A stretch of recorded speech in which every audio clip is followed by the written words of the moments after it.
Assalamualaikum warahmatullahi wabarakatuh. Perkenalkan, nama saya Tinita Walusuji, NIM saya 19020044 dari kelas Fire and Safety B. Di sini saya membuat video UTS dari mata kuliah Bahaya Fisik.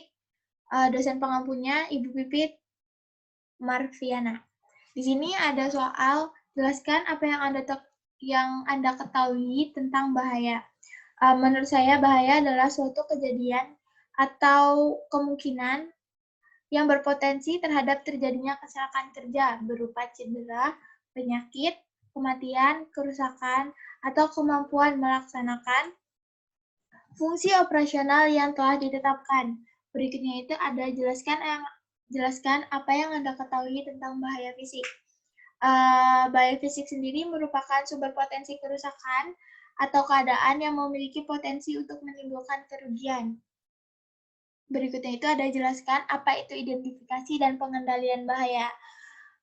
Identifikasi merupakan suatu proses aktivitas yang dilakukan untuk mengenali seluruh situasi atau kejadian yang berpotensi sebagai penyebab terjadinya kecelakaan kerja atau penyakit akibat kecelakaan kerja yang mungkin timbul di tempat kerja itu sendiri.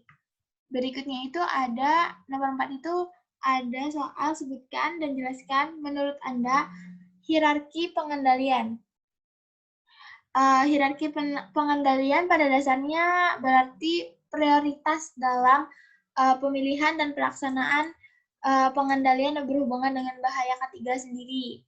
Ada beberapa kelompok atau kontrol yang dapat dibentuk untuk menghilangkan dan mengurangi bahaya ketiga itu sendiri, yakni diantaranya ada eliminasi, substitusi perancangan, administratif, dan alat pelindung diri atau APD.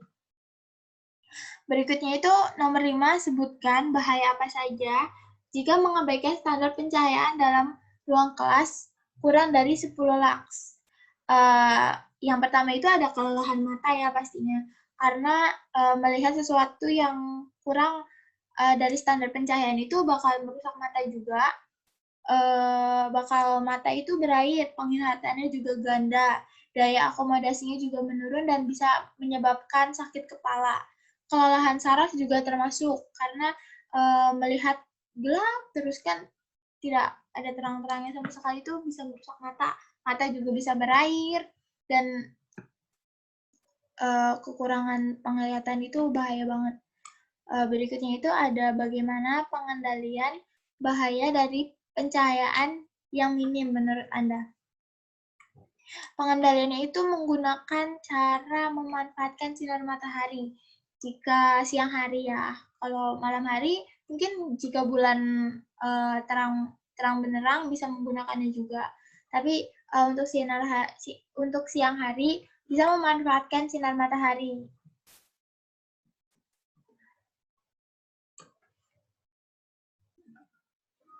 Berikutnya itu ada jelaskan bahaya apa saja jika mengabaikan standar ventilasi pada gedung bertingkat. Yang pertama itu bisa mengakibatkan sakit kepala karena tidak mempunyai ventilasi, tidak ada udara masuk ataupun keluar gitu. Jadi menghirup oksigennya itu aja bisa membuat sakit kepala, terus gangguan kesehatan juga, terus ketidaknyamanan bekerja karena ventilasi itu penting ya buat kerja karena kita harus fokus itu harus relax kan harus menghirup udara segar gitu kan. Apalagi kalau nggak ada ventilasi pengap gitu kan bisa nggak konsen banget kerjanya. Terus mengurangi aktivitas kerja. Berikutnya ada hipoksia. Berikutnya itu nomor 8 ada soal jelaskan kriteria psikologi dan iklim kerja yang baik menurut perundangan K3. Menurut faktor psikologi sendiri, itu faktor kerja yang mempengaruhi aktivitas kerja dilaksanakan oleh dasar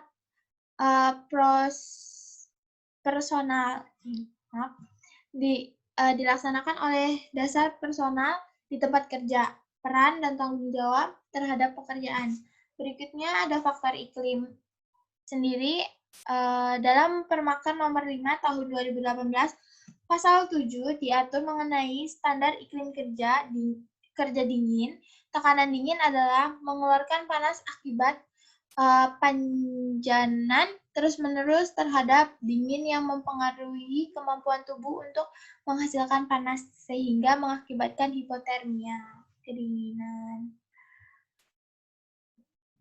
Berikutnya itu nomor 9 ada jelaskan penerapan hierarki pengendalian untuk bahaya, tekanan, dan udara suhu.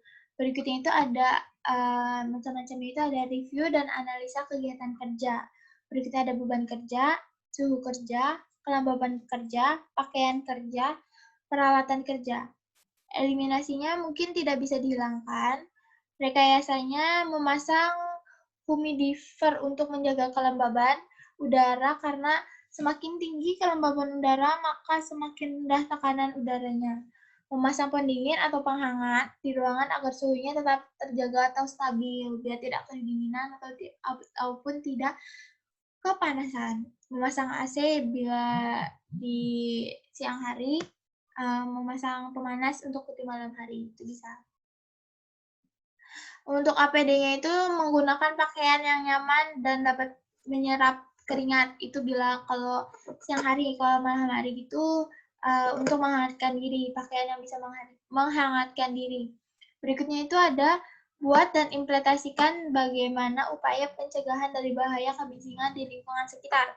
Yang pertama itu memberikan sekat atau dinding yang kedap suara, itu bisa juga yang bisa kedap suara, atau dinding biasa juga itu sudah bisa mengantisipasi biar suara bising itu tidak terdengar.